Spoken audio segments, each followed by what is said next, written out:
And The Peak, Food Hall, Cinema, Restroom, tapos mga cellphone for sale. Mga cellphone shops. Cinema. Labas na tayo, baka may aswang. Baka may multo. May mumu. Yan lang mga kagala. Gaisano Mall. Vlog. Wala nang tao.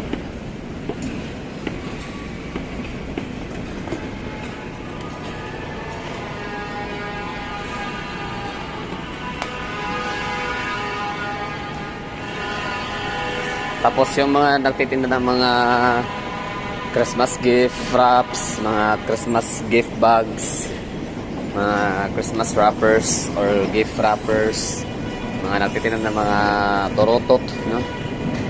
So, sila naman yung medyo manghihinayang yung mga yan kasi bukas, January 1, wala nang masyadong bibili niyan, di ba?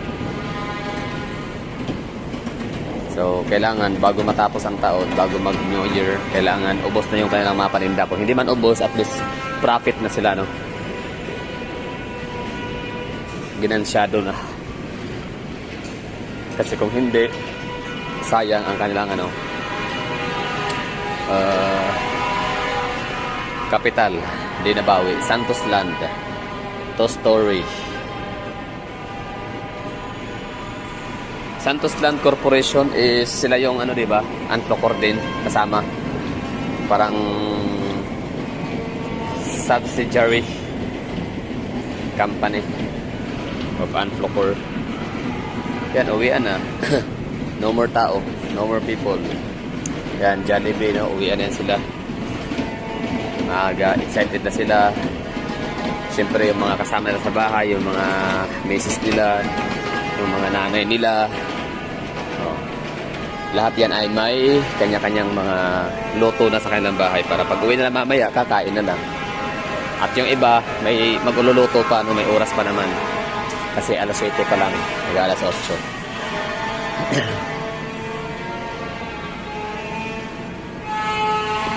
Labas tayo dito.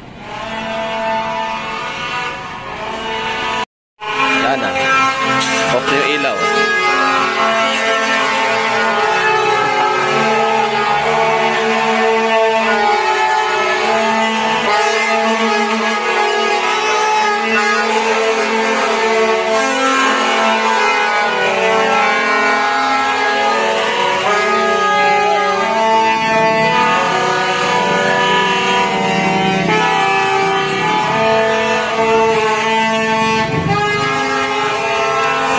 Senaryo rito, mga pasahero, kumpula na sa gilid ng kalsada at wala na silang masyadong masasakyang mga jeep. Siyempre yung mga jeepney driver, may mga din yan, mga pamilyang uuwian, nagpe-prepare din yan ng mga pang Noche Buena mamaya or Buenas de Noches. Ano ba tawag? Buenas de Noche? Media de Noche? Ayun, Media de Noche. Tapos, ang maganda lang ngayon, may mga namamasatan ng mga tricycle. Which is maganda kasi servisyo publiko, no?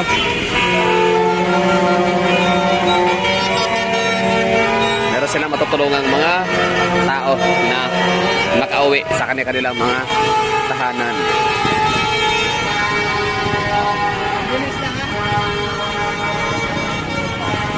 So ngayon, akyat tayo dito sa taas ng tulay para tingnan natin, no, sa malayuan ng mga tao. Okay. So yun, no, hindi lahat ng tao ngayon ay mayroong selebrasyon sa New Year. Hindi lahat ng tao ngayon ay may kasama, no, sa New Year. Nasasalubong. Hindi lahat ngayon ay mayroong kasabay magka-countdown sa pagsalubong ng bagong taon. So hindi lahat masaya, ang iba ay malungkot, no? Pero syempre sanayan lang yan, no? Ano lang naman masyado lang kasi ini-internalize ng mga tao ang New Year kasama ang pamilya. Kumbaga parang naging kultura siya. Pero kung ikaw ay practical na tao, wala, hindi mo maiisip yan. For example, ako, mas piliin ko ngayon na sasalubong ng New Year sa daanan, no? Sa labas. At since nasa Davao ho kami, sa mga hindi nakakaalam dyan, no, ang Davao City hanggang ngayon hindi pa rin talaga pwede na magpaputok, no? Anything na firecrackers, fireworks, bawal. Kahit watusi. Kahit papel di... Ano yun yung dating ginagawa natin sa mga paltik-paltik? Paltik ba yun? Basta, mga paputok, no? Yung may mga pulbura. Bawal yun sa Davao. So, kami mga taga Davao, ang ginagawa namin every Christmas night and New Year's Eve, ang ginagawa ko namin ay para makapanood kami ng mga fireworks and fireworks display, haharap lang kami sa isla ng Samal kasi maraming mga nagpapa fireworks display ng mga beach resort. So ngayon, ang fireworks display sa Island Gardens sa Samal ng mga resort ay yung Discovery Samal, Paradise Island Park and Beach Resort, Camp Holiday, at hindi ko alam kung ano pa yung iba. Basta yung tatlo na yun, sureball tayo doon na meron silang firework display mamaya. Yun so early as mag-aalas 8 pa lang, 7:30. Pero as you can see, wala ka na makikita mga sasakyan. Nasa bahay na, set up na lahat. Ready na. Nagkakaraoke na yung lahat ngayon, nagiinuman, kikwentuhan. Iba nagluluto, prepare, ganun, no? At sasalubungin mamaya ang New Year. Kasi iba naman ay nagsisimba. Yun lang. So, maraming salamat sa panonood. So, yun lang ang ganap natin dito sa Gaisano Mall of Davao. Maagang nagsarado. Early close.